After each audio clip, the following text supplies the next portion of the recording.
infrastructure in terms of internet and incubators, accelerators as key pillars within the ecosystem. But then we also look at one of, I'm going to say this because I'm biased, but the key pillar for us is around human capital. Because without that human capital, all those other pillars don't really, come into play. And that human capital pillar includes training, it includes coaching, and it includes mentoring. So that's kind of how we see the ecosystem in a nutshell. Fantastic. Thank you, Kathleen. And I really love that, looking at it in terms of pillars. This takes me to Jasiri. From where you sit, you work for government, you're trying to develop Laikipia's capacity to support entrepreneurship. Please tell us a little bit about your view on this type of support. What services are we talking about, and what can you say about the pillars that we've had, education, capital, networks, and audience, and education, capital, networks, and there are 4 pillars. Come on, guys. Markets. Fantastic. So, Jesse, talk to us. Thank you very much. And indeed, those 4 pillars are key. But looking at startups, we also go an extra mile to look at the formative needs of these startups. Because you find that most of these startups are family startups, purely no structures.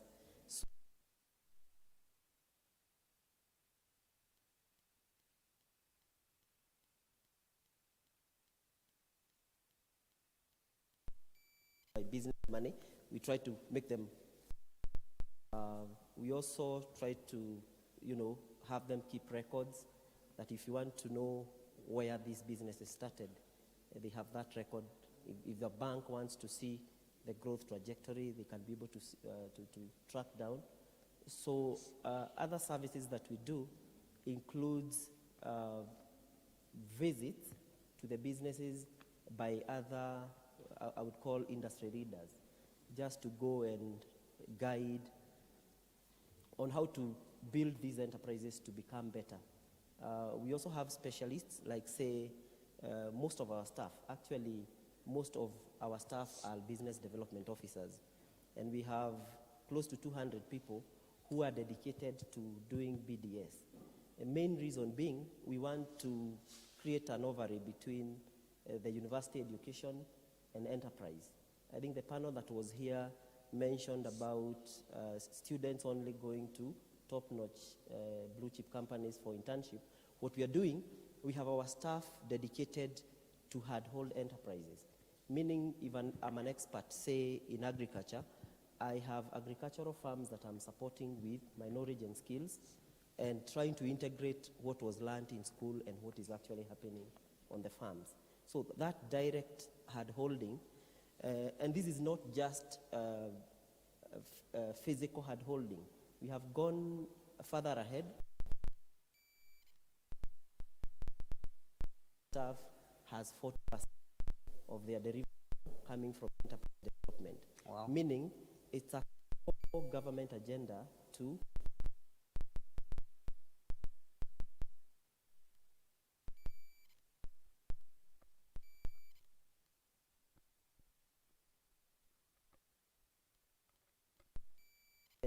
of the opportunities in terms of job creation are coming from these enterprises. Then we have to dedicate as much energy towards that sector.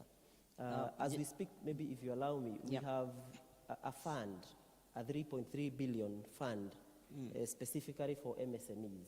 Okay. And we are 3.3 billion, guys. Who's moving to Laikipia? Yeah. And what we are saying is that you just need to have a business license from Laikipia, an ID, and of course, a premise that we can come and see. Yeah. And we subsidize your interest. A loan that would normally go for 12.5%, then we pay off 5% for you as government.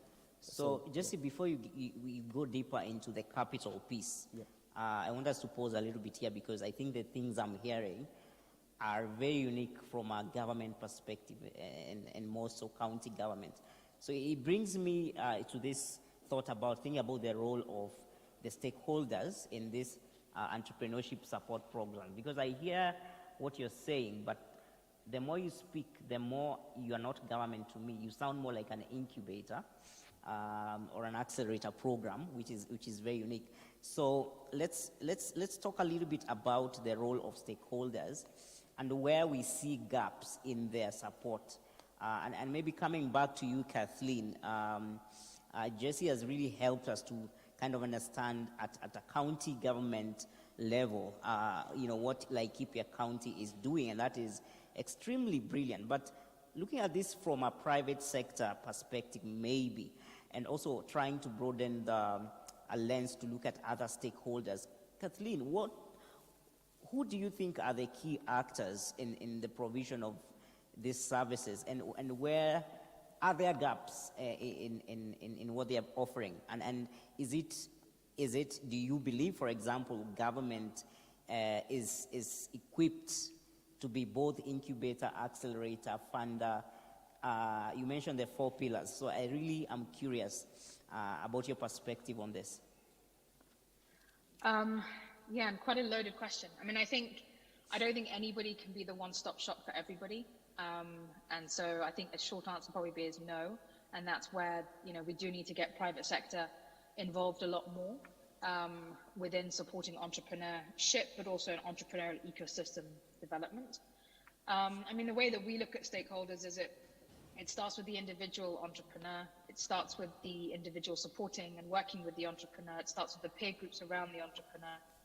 It starts with the education. It starts with parenting. It's not a one man is an island, picture. And I think the key is how to get the stakeholder needs met and aligned, so that we can actually get traction with it.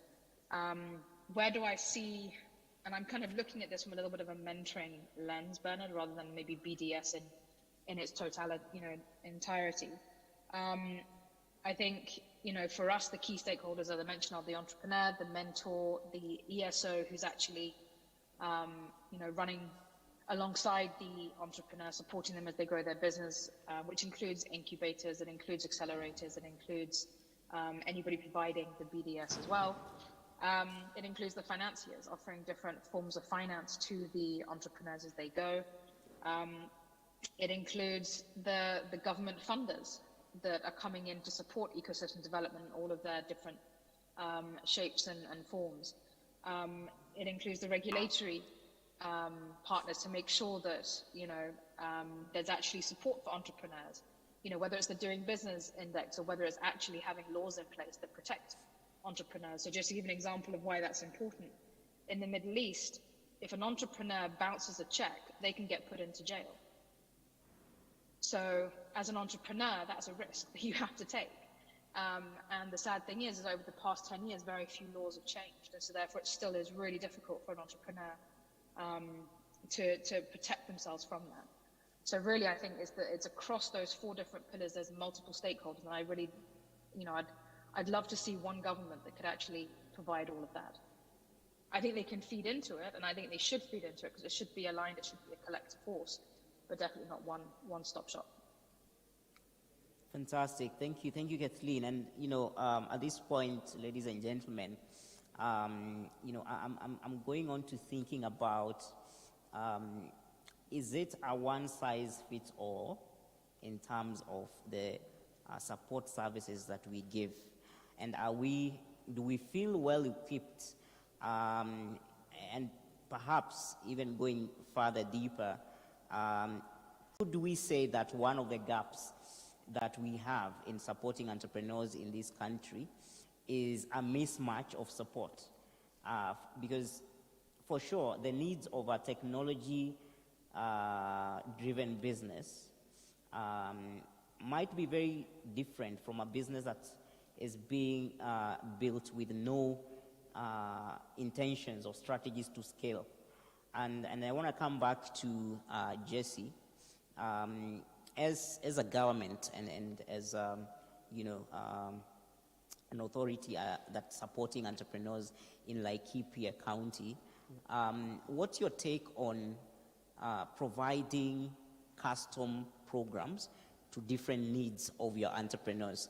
And the reason I ask this, for example, maybe the way you'd want to finance a technology business is different. Maybe they don't need loans. What they need is equity, because they will take time before they become loan worthy, as we call it. So tell me a little bit, do you feel equipped in your support programs that you are offering bespoke programs that meet the needs of your entrepreneurs? Thank you, Bernard. I would say yes, because from the pool of services that we offer, we work with partners. In the program, we have over 26 partners drawn from both national government and private sector. And we also have the entrepreneurs themselves participating in creation and modification of those programs. So I would say we are equipped, because if you left, say, an entrepreneur to get some product certified at KEBS on their own devices, I think it's in the morning we had a guy at the university saying that it's tedious. So you can imagine an entrepreneur at the far-flung Laikipia North trying to do certification for a product. So the question, I think, is more of stakeholder involvement and bringing everybody on board. Not saying that as government we know it all, no. What we would rather do is play the role of like a catalyst of this process, whereby I bring the all stakeholders together, like what we do in Laikipia. We bring, if it's Kipi, we want something we want some innovation to be protected, we'll bring Kipi on board, and then we will go the process together with the entrepreneur.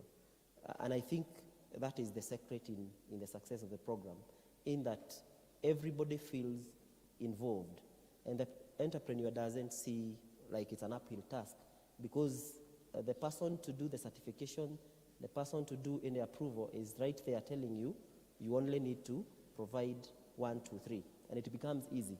But left to their own devices, then it becomes very hard for entrepreneurs to acquire all the items they need to get to both national and international markets. So we can't really say that there is an off-shelf product that we can give. Rather, let's continue being innovative, let's continue engaging all the stakeholders, and at the end of the day, the world is also changing. Yeah. And possibly maybe in future we'll see certification happening online, Yeah. without a lot of paperwork, without a lot of Yeah. movement. Yeah.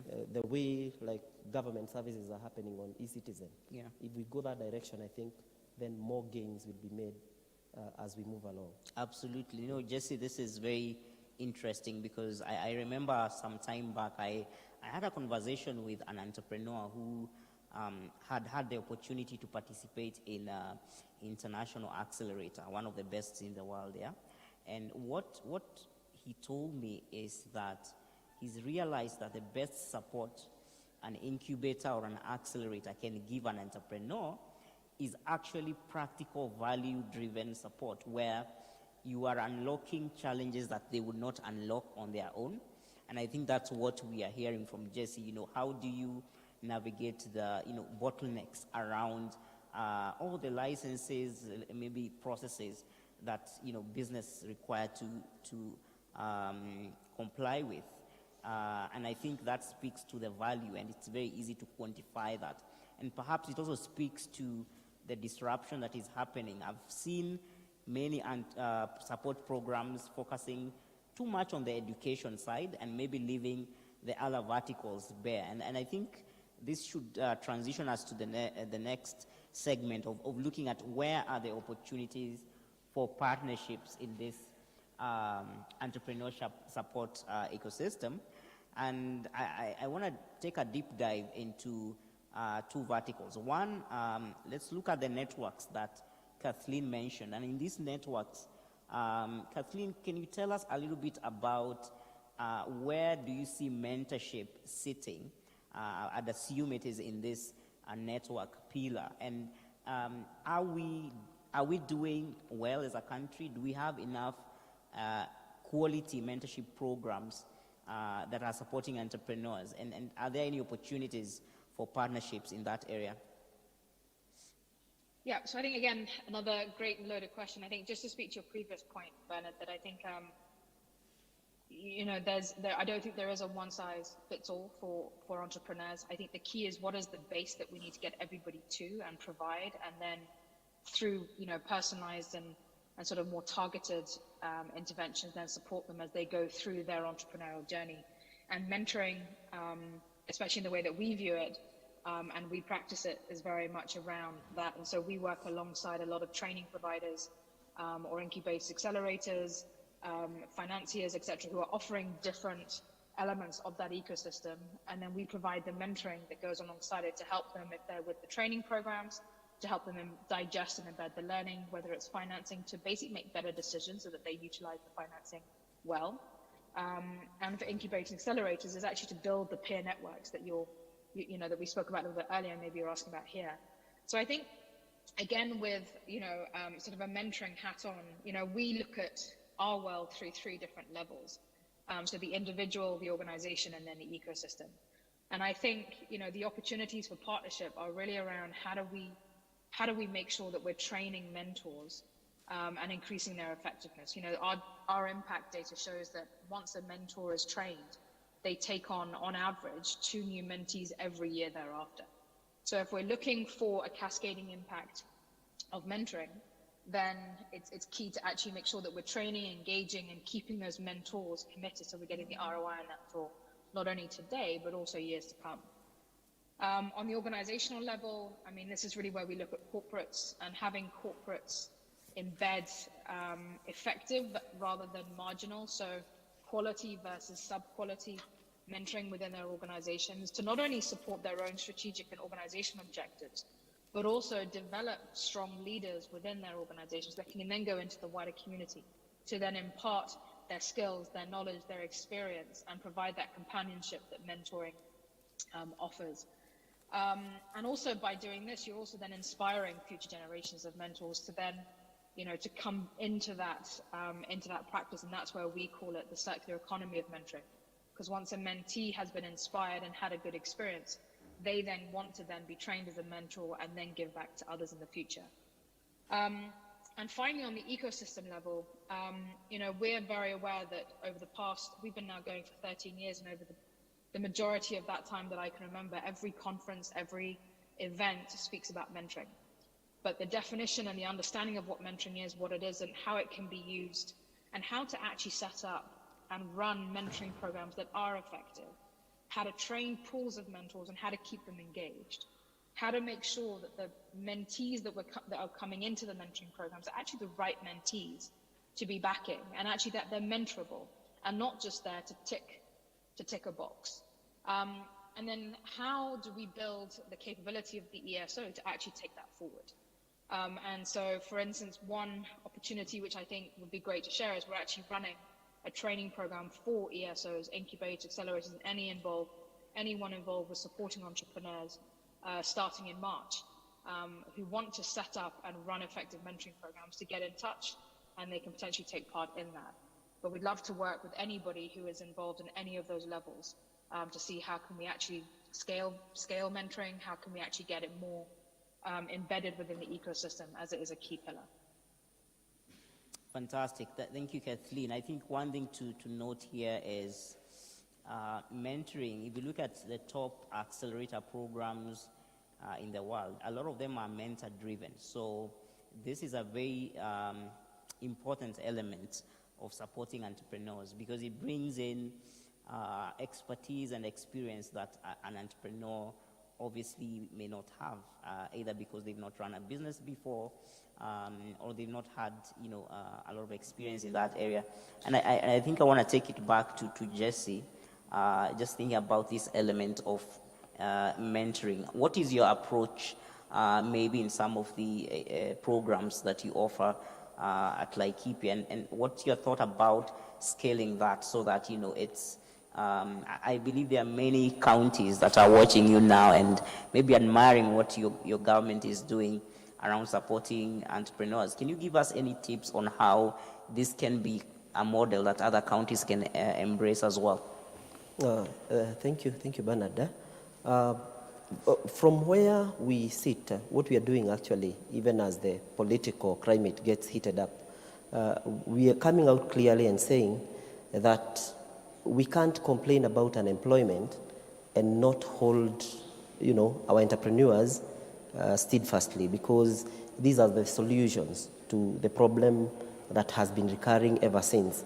So basically, we foresee us pushing a law of creation of like our program, a replication of our program, whereby across the country we'll have every county having a replica of our Laikipia Innovation and Enterprise Development Program.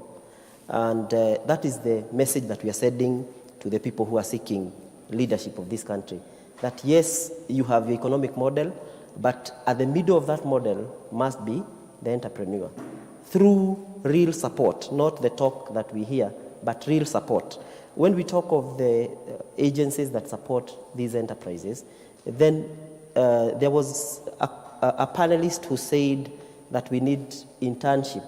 Rather, what I would say, it's not really internship with other enterprises. It's more of co-working together, co-owning these businesses, learning what are the real challenges, instead of just saying we are passing this law, or if today, say a guy from KRA went to a business person and they told them, I'm here to help you, kulipa ushuru ni kujitegemea. The first response will be, at the back of these entrepreneurs' mind, the question will be, are my books okay?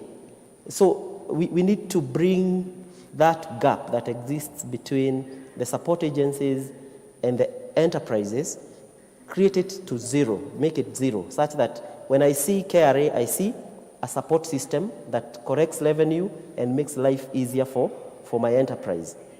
The same thing with the public health systems. When a public health officer visits, say, a butchery, the quickest thing for the neighboring butchers is to close shop. Why are they closing shop? And this is a guy who is here to assist them. So the first point should be demystifying support systems. Let these enterprises know that these agencies are here to build us, to make us scale up. And this will come through a national deliberate effort, like the way I'm saying in Laikipia, 40% of our time is spent doing enterprise development. We are saying as Laikipia we have 3.3 billion as a fund for about 27,000 enterprises. So what if we multiply this by 47? Then the opportunities for scale up are really high. So at the center of it all is just that deliberate move by government and government agencies to recognize MSMEs and startups as a key driver of the economy, and therefore laying up support systems that have even come from them, engaging them, involving them, such that the final product is acceptable. And even as we seek outside mentors, even as we seek, say, international mentors, from the beginning, we already have support structures that makes these businesses survive.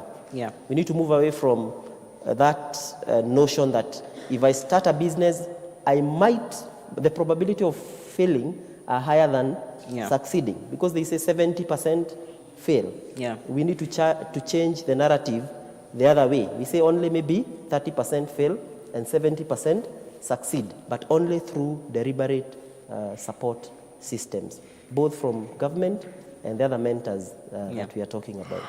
Fantastic, Jesse. I think that's really insightful in terms of do we have robust enough systems that can scale supporting entrepreneurs that other counties can actually adopt.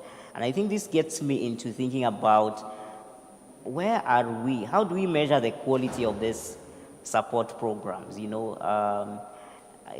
there a dipstick to this? What are we benchmarking with?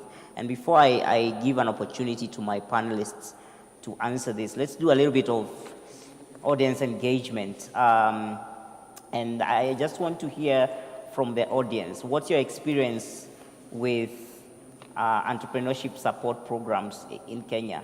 either working directly with incubators or accelerators? Are you satisfied? What would you like to see more in this area? And what can stakeholders who are leading this do better? So this is an open question to the audience.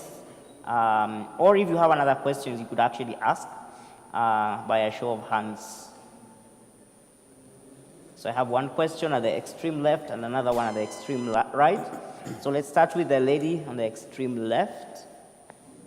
Tell us your name briefly and then ask your question.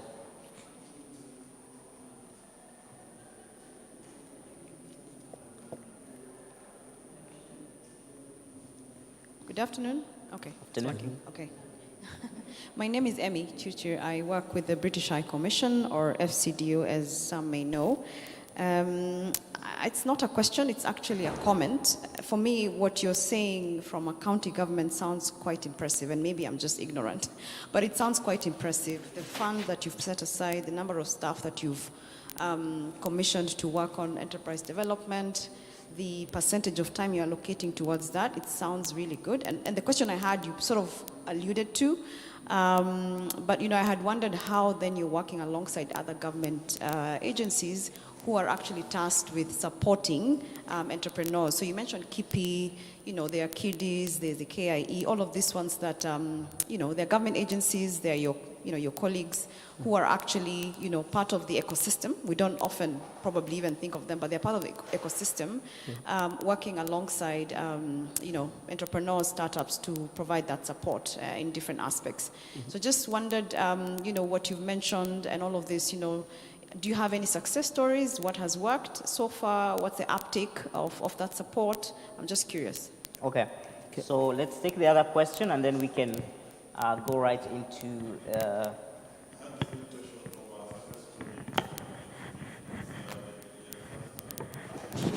Let's wait for the mic so that you are more audible.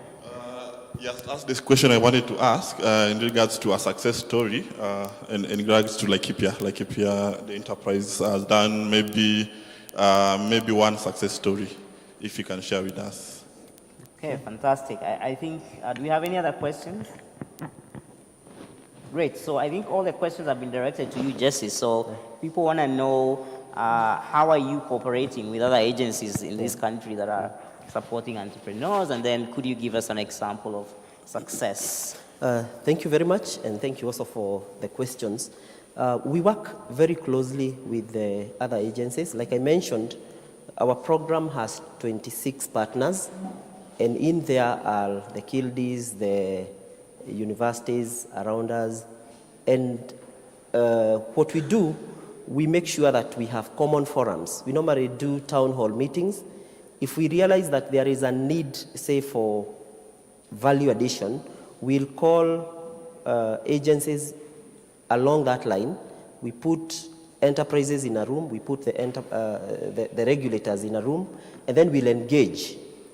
And of course, we will have the interested parties assisted to go the process. So what has worked is collaboration. About success, I think we have a lot of success stories. I believe all of you know the BJ50. Yes. The Laikipia tuk-tuk. It's the first vehicle, much as some people try to trash it, but it is the first Kenyan innovation to get a number plate. And I'll tell you, to get a number plate for an automobile in Kenya is not easy. If you want to prove this, you could talk to Mobius. They've really struggled with the same. And what we have done with the tuk-tuk, BJ50, is to hold them through the process. NTSA, KRA, we've had even to change systems at NTSA because maybe our forefathers believed we are incapable. And so they said for you to register a vehicle, you have to have an entry number, meaning that vehicle has to come from outside. But we have gone through those regulatory challenges, and I can tell you today, if you want a four-wheel tuk-tuk, either passenger tuk-tuk or pickup version, you can get it from Laikipia. We have a cereal dryer or a grain dryer in Laikipia that has sold in 5 countries in Africa. Cereal dryer, using maize combs to dry your maize. and with very high efficiency. In Laikipia, we have over 64 products in supermarket shelves, meaning they've gone through KEBS, they've gone through all those certifications, and they are ready for sale at the supermarkets. So yes, we have a lot of success, and more is on pipeline, because as we speak, we have a company called EM Naturals. They do the best beauty products, and possibly if you go to town here, the leading supermarkets, you'll find EM Naturals, natural beauty products that are really selling, and they are fully certified. So the success stories are many. Yeah. I could tell you Thank you, Jasiri. a lot of these enterprises that are that's selling. really impressive, and I find there must be something special in Laikipia, both from a government perspective, but also the entrepreneurs there. And I think when we are networking, we could share some of those secrets as to why Laikipia is leading in that front. As we wrap this up, I want to give this chance to both our panelists, and please take 1 minute each to kind of just tell us what does success look like to you in terms of service delivery for entrepreneur support programs in this country. What can we look forward to? We start with Kathleen. You can hear us. Yeah, thanks, Bernard. So I think success is on a number of levels. I think the first level is mentoring is understood, valued, and very much at the heart of the ecosystem, where it's not about an external organization like Mopi coming in, but it's actually owned, operated, and delivered, and really part of the Kenyan ecosystem, and done so by Kenyans.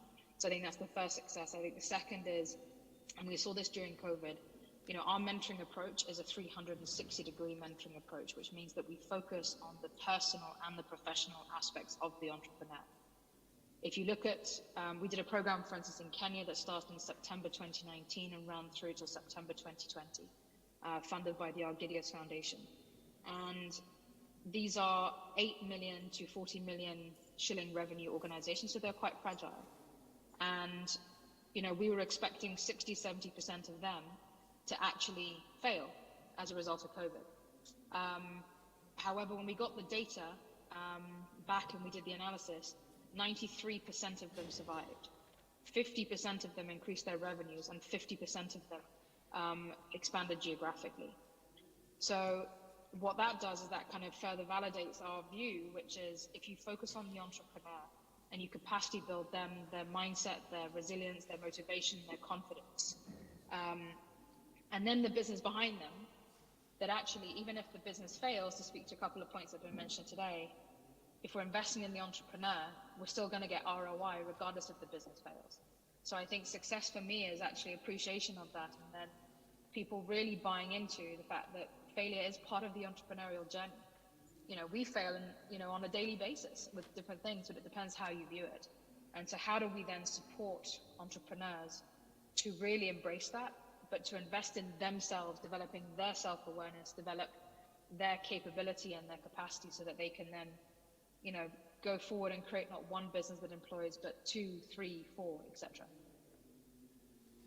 Fantastic. Thank you, Kathleen. I'm reminded that this was a hybrid event, and we do have a question coming from the virtual space. So we're going to take that question, and then we're going to wrap it up. So, Cecilia, could you read for us the question? Thank you, Bernard. There's a question to Jesse.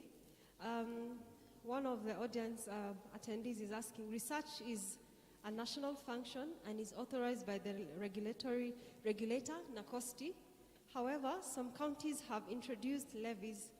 How do we avoid double charges and adding to bureaucracy and increase in cost of doing business at the county level? Thank you, and also thank you to the virtual audience and the person who has generated that question. What we are doing, maybe I could speak from the point of CEREB, the Central Economic Region Bloc. What we are doing is to harmonize. We realize that for MSMEs to do business and do profitable business and therefore sustainable business, we have to bring down the cost of operation. And what we are doing is harmonizing charges. A charge like that, which I will pick up after this, if there is one body charging, then there shouldn't be duplication. Actually, we are even going to the extent of giving rebates, like for distributor charges across the 10 counties. We are working on giving rebates to businesses such that if you pay in Laikipia and you're bringing your goods to Nairobi, then you don't have to pay in Nyeri, you don't have to pay in Murang'a, all the way, and Kiambu. So essentially, we want to bring down the cost of operation, and therefore, when we talk of ease of doing business, we are looking at the 360 of doing business and trying to make sure that entrepreneurs spend the least possible just to make sure that they stay afloat, because we realize their costs are quite high. They have rent and all to pay and salaries. So we make it really easy by subsidizing where we can and by waiving charges that are duplicated. Thank you, Jesse. And I think on that note, ladies and gentlemen, we're going to wrap up this session. Many thanks to our panelists, Jesse, Kathleen. Keep up the good work that you're doing, and thank you for helping us understand a little bit better what the entrepreneurship support landscape looks like. So thank you very much, guys. Let's give them a round of applause. Fantastic. So we have a back-to-back program. So as Jesse leaves the stage and Kathleen leaves the virtual stage, we're going to have our next session. And this session is actually very interesting because it talks about the regulatory environment and what we can do to make it easier for SMEs. So our session will be about the Startup SME Regulatory Toolkit. The National Regulatory Toolkit is an initiative of the national government through the Ministry of East Africa Community and Regional Development, Department of Business Reforms and Transformation, supported by the UK Kenya Tech Hub. The toolkit is designed to address the challenges that SMEs face in navigating the regulatory environment by simplifying the processes and making it better for our SMEs. And we're going to hear from three speakers, I believe, who are going to present to us different angles of this toolkit. And I want to invite on stage our first speaker. I believe that is Victor. No? No, Sheena from UK Kenya Tech Hub. Is Sheena in the house? Is Sheena in the house? We're going to need an extra. Maybe we have all our panelists on stage. She's not, so who's? Okay. So welcome, Victor. Welcome, Florence. Audience, are we alive? Do you have energy to continue? Great. So we'll wait for our panelists to join us on stage and to be mic'd up. And then we'll dive deep into these catalysts that we're calling the regulatory toolkit.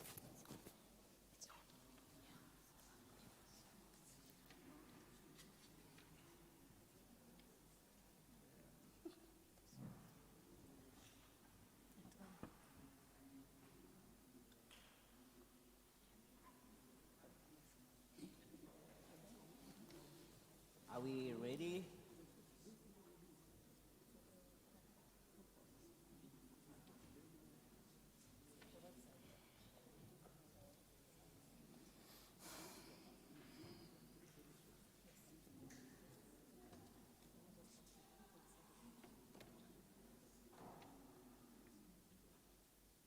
So as our panelists are being mic'd up, I hope we can see the correlation in the three sessions that we've had, yeah? Because clearly they are interlinked, and I think this session should help us understand better as a country how to actually support startups and SMEs succeed.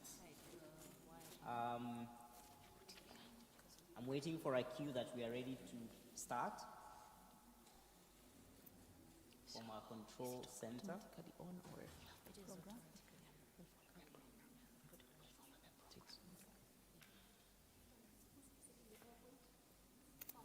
It's Victor, so it has to be ready when he's Okay. okay. We start with that. Okay. So you want to We start with that, yeah? Yeah. Are we following the problem? Okay. So that's you.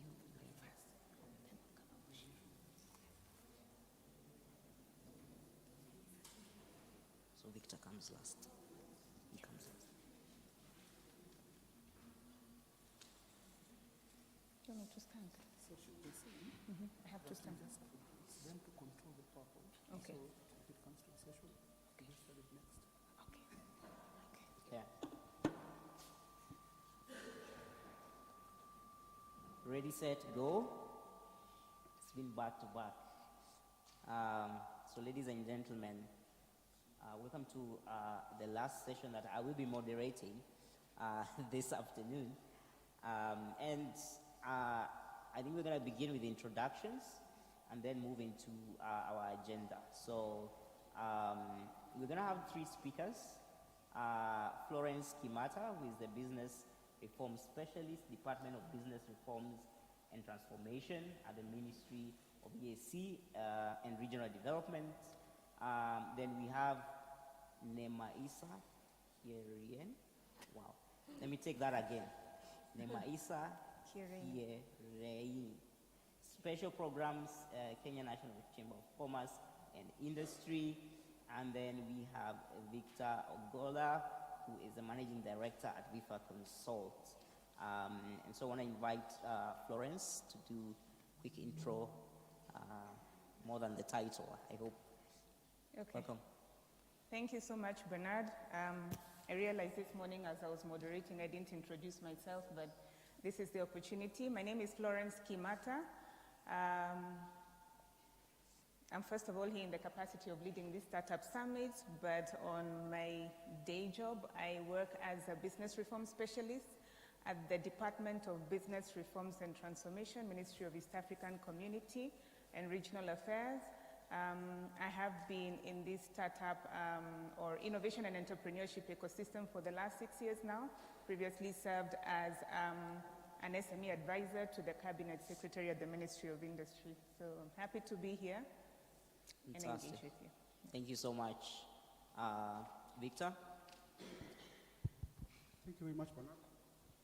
My name is Victor Ortero. I run a company called VIFA Consult that focuses on research for startups as well as SMEs. Happy to be here and very excited for this conversation. Thanks, Victor. Nemaisa? Good evening, everybody. My name is Nemaisa Kireni. I work with the Chamber of Commerce. I've been working in special programs, which means I develop programs that will help business improve and improve the policy environment. I'm happy to be part of this initiative. We've been working with the Business Reforms Department since 2015, and this innovation is something that you'll want to hear about. It's very good for business. Thank you. Fantastic. So just before we kick off, let's do a little check. Okay, that's online. How many of us are familiar with this Startup SME Regulatory Toolkit? By a show of hands. Those on virtual platform, you can also raise your hand. But I just want to check. If it's nobody, then it's going to be an educative session. Well, there's one. Wow. Wow. So, fantastic. Guys, you have a great task ahead of you. That's why we're here. So I guess everyone is really keen to learn what this is about, and I want to invite Florence, who's going to take us through a presentation and give us a background on what we're going to be talking about today. Rebo. Thank you so much, Bernard. But maybe before I start, because one of our colleagues, Sheena, was to be here with us, but she just learned that she is bereaved, so let's just keep her in prayer. So she cannot join us for this session, but we'll cover for her. So the Business Regulatory Toolkit is one of the initiatives under our reforms agenda. And what it really seeks to do is to help SMEs or startups navigate the regulatory environment. So it sort of mimics a life cycle of a business and really talks about how do you then engage, how do you comply as a business, right from the point of registration to accessing different services at different levels of growth and establishment. And how do you find that information? A lot of times that information is found in different regulations or in different, government agencies. How can a new business navigate this environment with ease? So we came together with the support of the UK Tech Hub as the Business Reforms and Transformation team to develop this toolkit. So maybe to talk a little bit of our department. So our department was in 2019 established to be domiciled at the Ministry of East African Community, but this is a department that has been in operation since 2014, but operating within the Ministry of Industry, not EAC. So this is work that has continued with regard to the ease of doing business agenda, and it is really a delivery unit to champion. Maybe we can go to the slides and move to the first slide so that at least the virtual audience would also be able to follow through. So the Department of Business Reforms and Transformation is a delivery unit which is mandated to champion implementation of different reforms in partnership with the private sector. So what we do, we normally engage the private sector and try and assess the pain points of accessing public service. And we sort of annually enumerate some priorities that we need to reform. And again, this is a dedicated government organ established to undertake initiatives that make our country competitive at the local and international level, meaning that we are trying to serve our private sector locally, but we are also trying to be competitive so that we can attract international investment. So, the way we do it, first of all, is by simplifying, access to information as a first step. So in every reform that we undertake in any government agency, whether it's business reforms and transformation, whether it's a national construction authority, KRA, the first thing we encourage them to do is to put as much information as they can in an accessible format, mostly on their websites. So the first point of empowering our businesses is just to put out that information out there, to increase levels of transparency and to reduce a lot of physical engagement with any of the government institutions or ministries. When the information is out there, it's easier for anybody to engage with it. So in terms of the reforms that we do, we undertake reforms that sort of provide solutions to the challenges faced by SMEs in growing their businesses. And what that entails is, one, looking at the legal and regulatory environment. Whenever we find that there is a need to simplify regulation, or to eliminate regulation, or to amend regulation to make it easier for the businesses to operate, we have a free hand to do that. So we have a legal instrument called the Business Amendment Clause. So we had one in 2020, we have one in 2021, and we are allowed to change laws of any agency across government to make it easier for businesses to operate. So that's a Business Amendment Clause. The other thing we do is to automate processes. We're trying to eliminate a lot of the manual processes and physical engagement with government, ministries, departments, and agencies, and we try and automate processes. Whether you're applying for a license for environmental impact assessment, or applying for, putting in your import or export documentation, we work with Country to make sure that we digitize the process and that we have all the agencies, operating from one platform. We also look at the cost of doing businesses and try and eliminate a lot of businesses. This morning we had the Director General of Business Reforms and Transformation telling us what he has done under his agency to improve the efficiency of opening, registering companies within 1 or 2 days, and also reducing the cost. So amalgamating costs, and we know the standard cost is 10,650. Information is on the website, and it's fully automated. He has even integrated with KRA and NHIF and NSSF. Once you put in an application for a business, you get all your registrations for these other businesses without having to submit this information separately to the agency. So unified and integrated business registration. We also heard from the judiciary what they have done in terms of facilitating, quicker, justice for the smaller businesses. separating the small claims court for businesses of, with commercial disputes of below 1 million.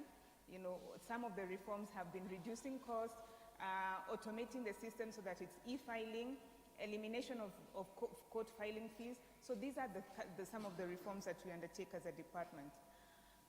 So coming to the toolkit, and the problem here we were solving here is the problem of really navigating this environment.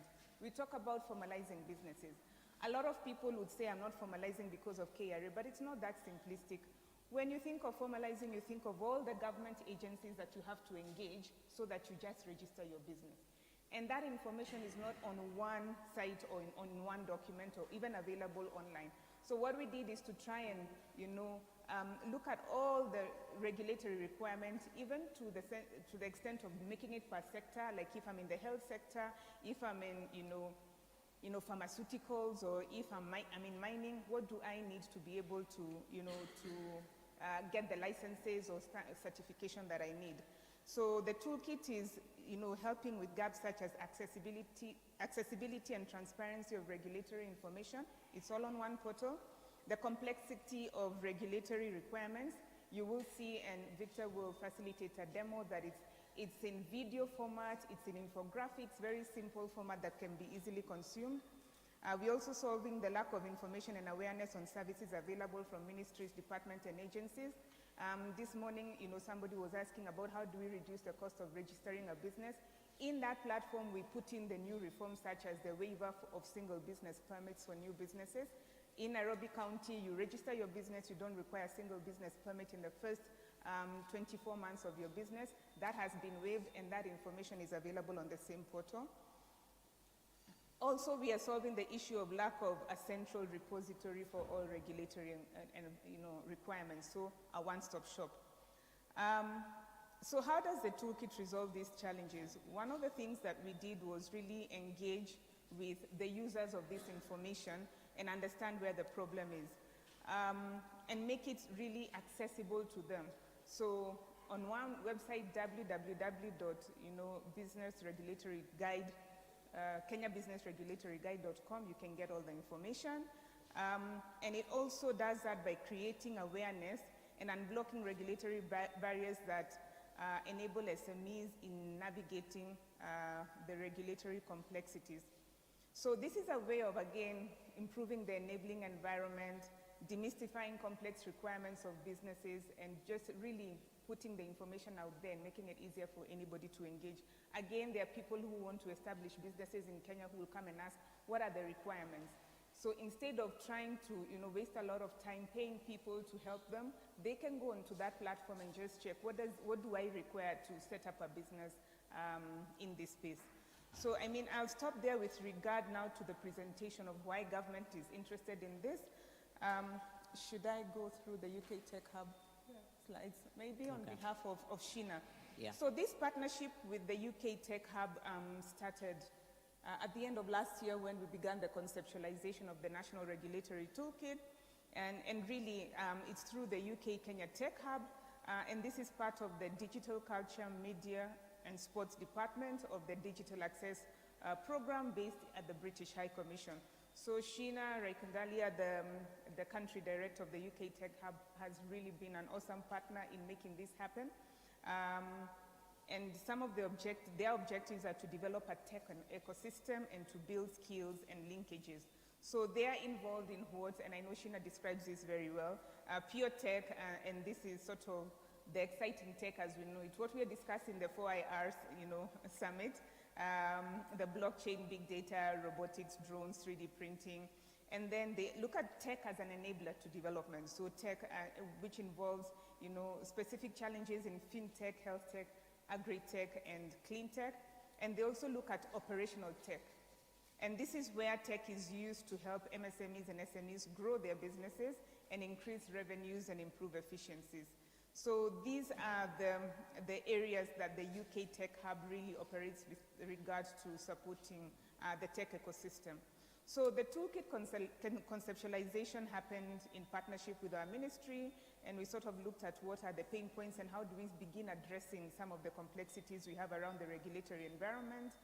And we know we worked very strongly with in partnership with the private sector as well. So the proponents of the partnership are the Kenyan government, the UK government, as well as the private sector through the Kenyan National Chamber of Commerce and Industry, who is our outreach partner. And really the aim is to help, like I said, businesses navigate the regulatory challenges and do it in an easy way, an easy to use way, and that is helpful to businesses. So what next after the toolkit is really, after the launch of the national toolkit, we are currently working on a county toolkit and piloting with 10 counties, and Laikipia, who is represented here today, is one of the 10 counties, and we're looking to scale it across the country. So in terms of very specific, how do I do business in this particular county? How do I map the requirements to do business in this county? And we'll continue to co-design, and the UK Tech Hub will continue to co-design programs and help businesses in Kenya. So I think with regard to the piece on the government and the UK Tech Hub, I'll stop there and allow the chambers to also, speak about their role. Thank you, Bernard. Maisa, tell us, what's your role within all this? Thank you very much. As a chamber, we are a national business membership organization, and we have offices in all 47 counties. We have over 40,000 members directly, and indirectly through business associations that work with us, we reach about 7 million people who are in business and who are individuals. So as part of what the Ministry of EAC wanted to do, they needed a mobilization partner, and KNCCI, because of our reach, fit the bill quite well. So in terms of our role in this specific project, one, we provide feedback in terms of how usable the platform is. We've been working with Victor and his team in the counties, and we've got some good feedback from the counties in terms of how the businesses are approaching the toolkit. The information provided is quite robust. A lot of them have been struggling with issues of what new laws have been passed, either at national level, at county level. You find sometimes the laws done at county contradict what has been done at national, and vice versa. So when the platform is utilized by the business members, they find that they are able to see what has happened. For instance, one of the biggest tax issues that came up in the last 1.5 years, of course, was presumptive tax. Nobody understood how it works. Nobody understood what they're supposed to pay. A lot of people ended up running away from KRA, and there was a lot of pushback in terms of that tax. Understanding how it's supposed to be applied was one thing that members really struggled with. Another one was, for instance, if you look at Nairobi County had licenses. They had a unified license, and they had a single business permit. These two were working concurrently, and sometimes a lot of the business people would not know which one to use. If they used the unified, they found it would be more expensive because unified would have an additional cost in terms of provisioning the service. If they did single business permit, again, it was, they had quite a number of taxes, but they found they would have to pay maybe 3 or 4 others outside of the single business permit. So a platform that centralizes all this information has definitely been good for business. Another thing that we found is that businesses also suffer from non-compliance with policies that have been put in place. This platform gives us transparency in terms of compliance, so it reduces the issues that we have with non-compliance. As a chamber, we also work a lot with exporters, and of course with the AFTCA coming out, that gives a market of about 1.2 billion. We find that exporters are also having challenges with compliance issues. So through the toolkit, again, they are able to understand what is required. They are able to expand their markets and customer base, having complied with what is required of them locally. As KNCCI, we work a lot in the digital space. So this toolkit for us is solving one of our problems that we get a lot of questions on, access to information. So we are currently working on platforms that will allow our members to sell their goods online using e-commerce platforms. But again, you find the challenge they have is where is information? What do they need to have to do business, for instance, with those in Uganda? Cross-border trade, how do they deal with the currencies? How do they deal with the taxes across the board? And this toolkit gives us that kind of information. I know I have said that the toolkit has been well received, but we do have 1 or 2 challenges in terms of the micro and the small, who are definitely our largest cohort of membership. It's a little bit complicated, but it's twofold. You can take it as a complicated platform or use it as a learning experience and start to improve and capacity build yourself. Because when you get onto the platform, they have videos that are self-explanatory. It's very easy to use if you follow the steps. It is broken down into very simple English, very simple infographics. So it's easy for anyone to go onto that platform and use that. You can also access it via the mobile phone, which is good, which means wherever you are, you're able to get the information that you require. So our role in this is just to disseminate the information and to assist our members to use the platform. As a membership organization that also works very closely with the business reforms team and with government to implement policies that are friendly, this toolkit for us gives us the opportunity to also address the challenges business have and tell government, you know, you've put in this policy, but you're not really helping business, you're strangling it more. So we try to ensure that hand in hand with government, we create a conducive environment for business. Thank you. Fantastic. That's really useful. So I hope you guys are excited about what we are talking about here, because for me, it's going to solve a very important problem for entrepreneurs. And to kind of appreciate that, I want to invite Victor, who's going to give us a practical live demo and tell us more about the power of this new resource. So Victor, karibu sana. Thank you very much, Bernard. Good evening, everyone. Good evening, everyone. My name is Victor Ortero. We are the implementing partners for the regulatory guide for doing business in Kenya. Maybe as he helps me to set up. Already Florence has given the background in terms of the background work that went towards developing the regulatory toolkit. So in terms of the theoretical framework around building this particular toolkit,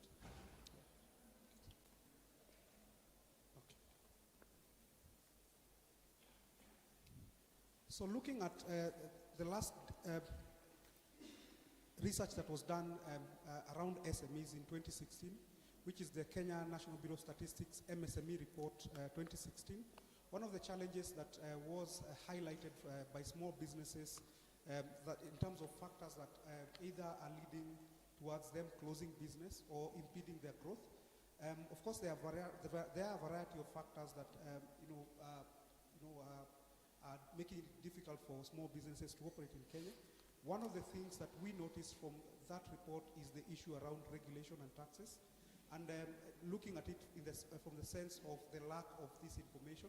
Of course, if you were to look at the way Kenya is structured in terms of MSME, we have the informal sector. We have the informal sector that are not formalized. Part of the reason as to why they might not be formalized could be that it's costly, but also it could be that also getting information sometimes can be difficult. And that basically formed the foundation or the basis upon which we built the regulatory toolkit. I think one of the panels that came before us, I think it was Chris who was talking about, user-centered design. So one of the highlights of this national regulatory toolkit, as well as the county regulatory toolkit, is having the user in mind. So as Florence has indicated, the current state of play is that for you to be able to comply with regulation or apply for whatever licenses, you need to be able to move from one ministry to the next, looking at the different agencies that you need to be able to contact to be able to maybe to comply. So for instance, if you want to start up a clinic business, the first point you'd go, of course, is do your registration. At the BRS, of course, that has been automated, which is great. Then probably you'd have to go to either the Ministry of Health website to look for any extra licenses that you need to comply with. So, for instance, if you go to the Ministry of Health, you don't find that, then it means that you have to look, you have to scout for that information all over. So, what the toolkit does is to aggregate regulatory information in a manner that your small business can be able to consume, and based on. Sorry, I didn't. Yeah, so based.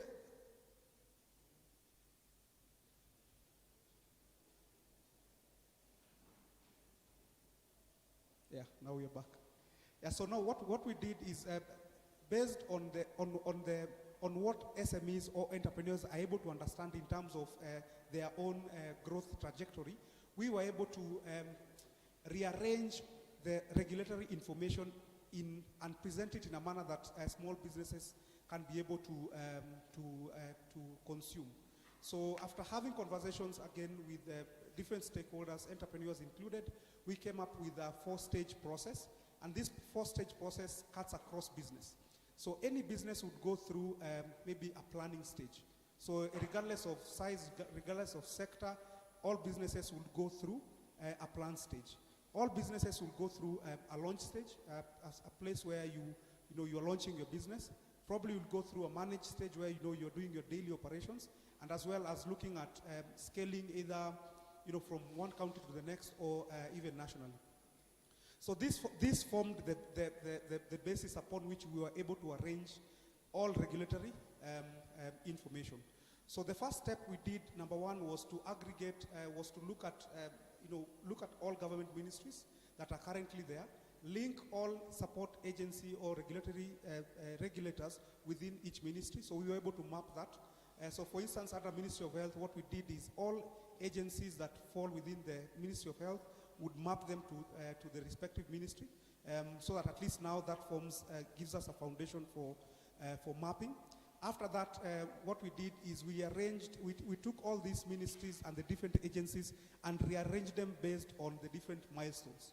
So as you can see here, the first stage is plan stage. So when you go to this particular tab, what happens is you are able to look at the toolkit from the challenges that you face as an entrepreneur. So for instance, at plan stage, what are the typical challenges that an entrepreneur faces?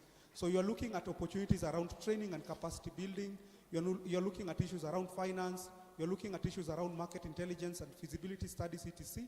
And as you can see, what the 4 different challenges that your typical entrepreneur would go through.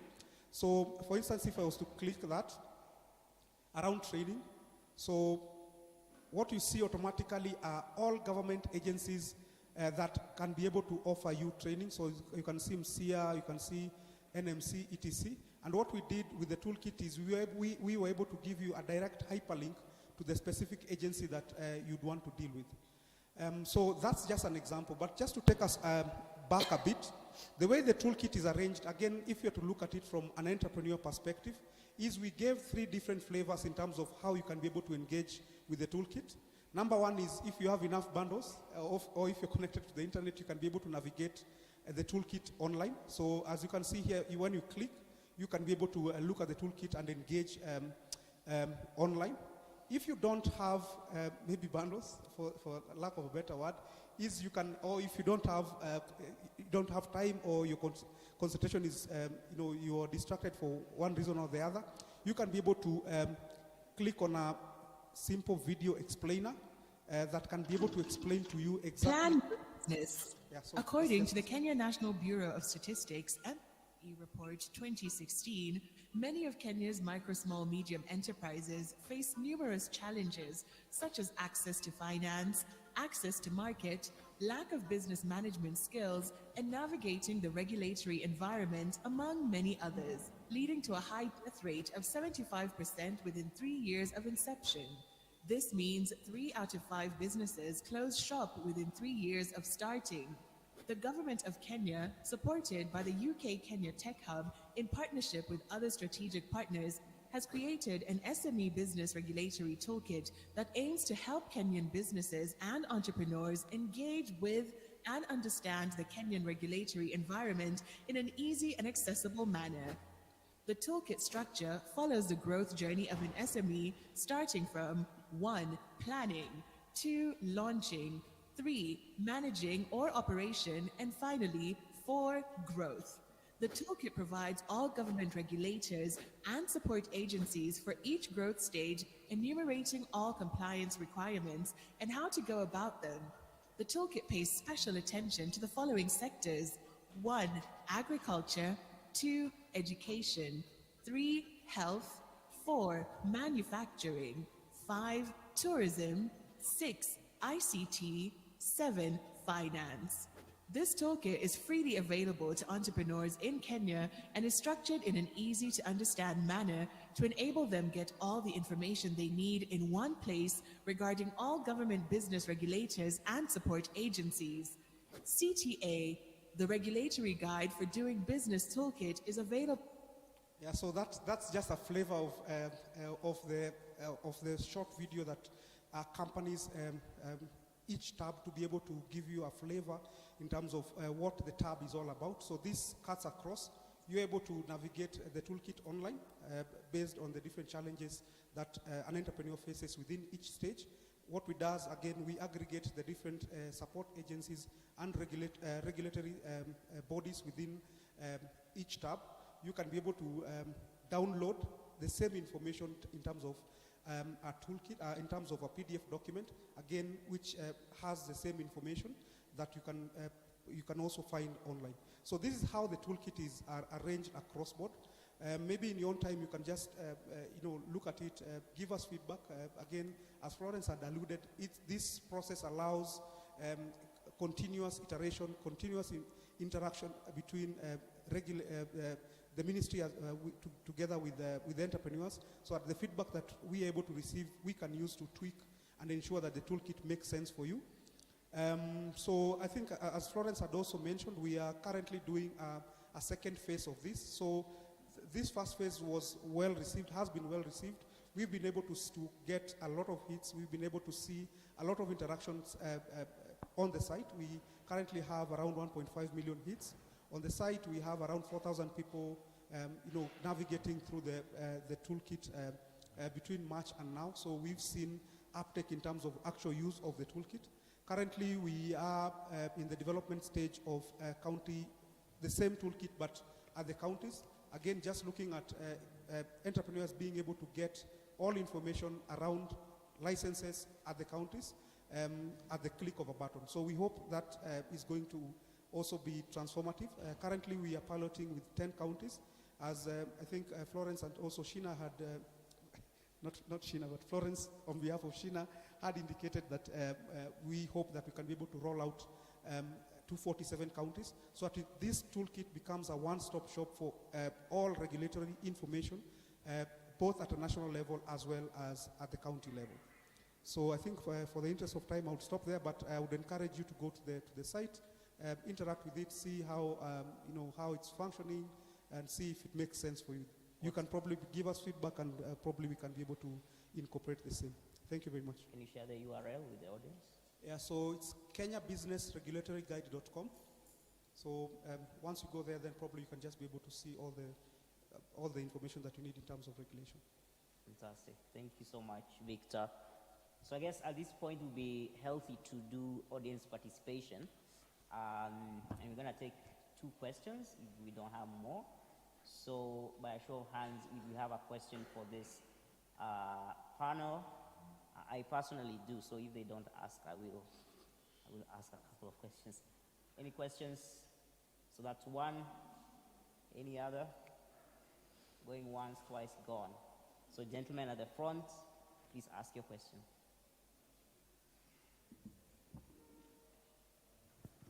I have a question. One is, when was the toolkit,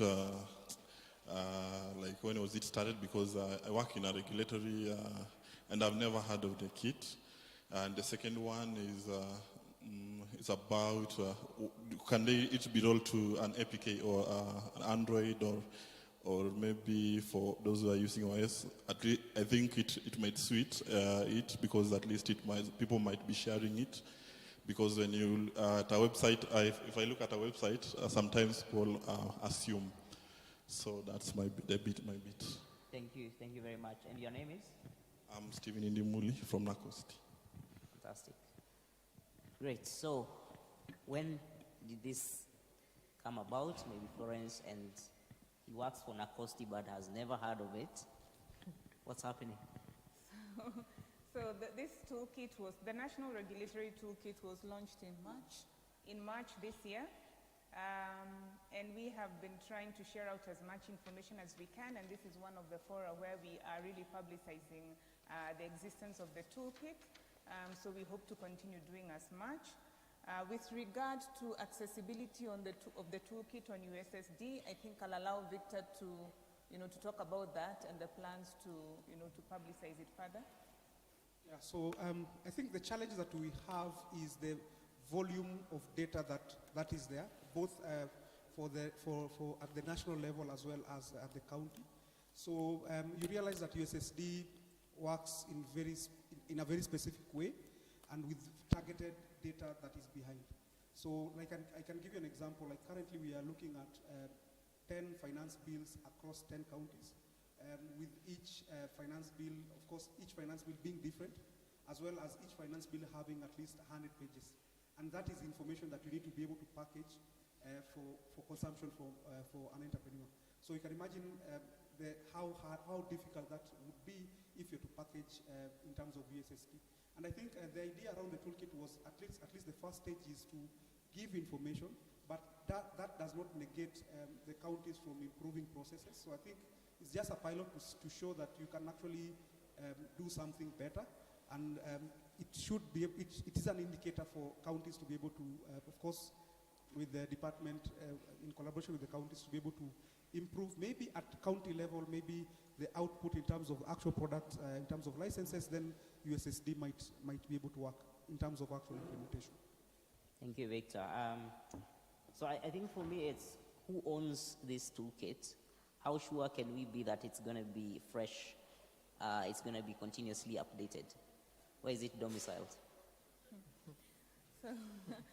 Who wants to take it?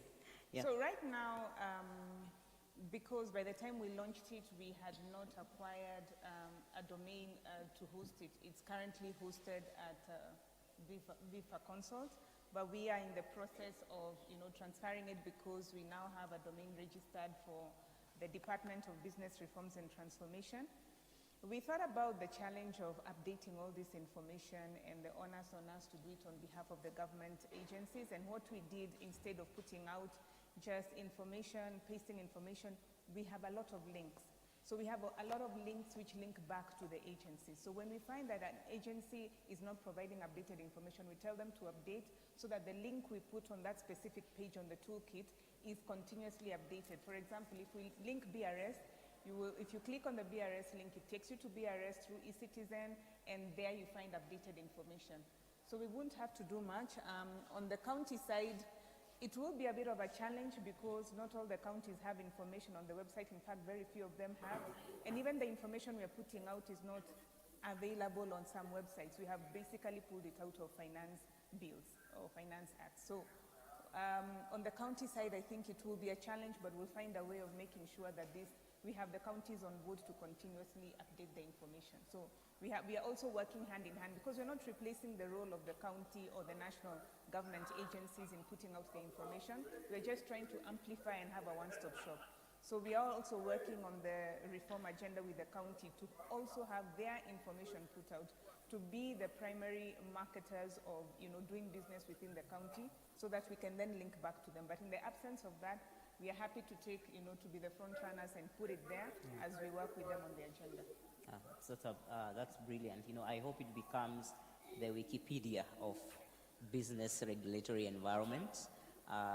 So I think as we close this, I'm going to give my audience just 30 seconds for any final remarks and what we can look forward to for this resource. We can start with you. Then we come this way. Namaisa. Thank you. I think what we have to look forward to is an environment where we have everything at our fingertips and we have upscaled ourselves to using technology more and improving our business environment. Thanks very much. I think going through the entire process, one of the things that you show different stakeholders the toolkit. The question you always ask is, can I click and pay? So I think for me is, in the long run, hopefully we should be able to have an end-to-end automated system that you, at the click of a button, just like the way we have at the business registration services, where you can just apply for your company, upload whatever documents that you need, and pay by M-Pesa and download a certificate or a license. I think that for me is an aspiration that we need to aim for. Florence? I think for me, Bernard, and at a more strategic level, I think the success of this toolkit and the impact of this toolkit will be a good story to tell in terms of how the ecosystem can collaborate. National government, county government, development partners, private sector can all align and be able to have, to be part of an initiative that is solving a real problem and that is supporting our startups and SMEs. So I'm looking forward to many more such, and we will really showcase this as part of the success stories on the collaboration of the ecosystem. Fantastic. And then on that note, on the collaboration of the ecosystem, we've come to an end to our panel and presentations. I've been yours, Bernard Shira, and we wrap it up here and wish you all the best in the remaining sessions. And I hope you've been inspired and learned one thing or two. So round of applause for all of us.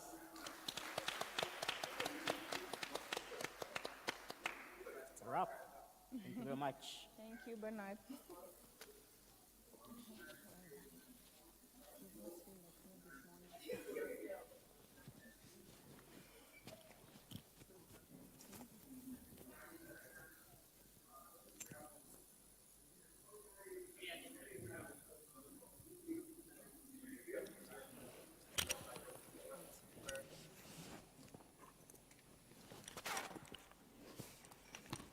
Let us know when you're done so that we debrief your location.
start?